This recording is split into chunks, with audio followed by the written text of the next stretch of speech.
What's really going on, PEZ collecting fans? Josh, the PEZ guy here, opening up something really cool for you.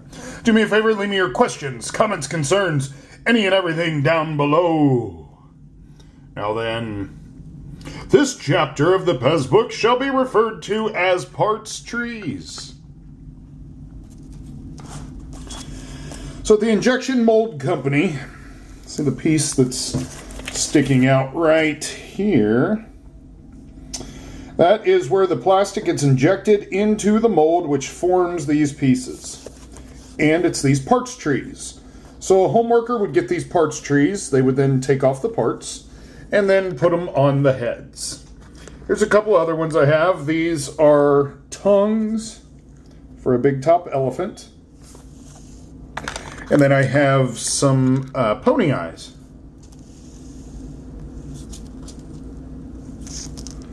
There's the little pony eyes on the end. You can see they break off. What's really cool is these are kind of like a light aqua. I've never seen these anywhere else before. Really cool looking.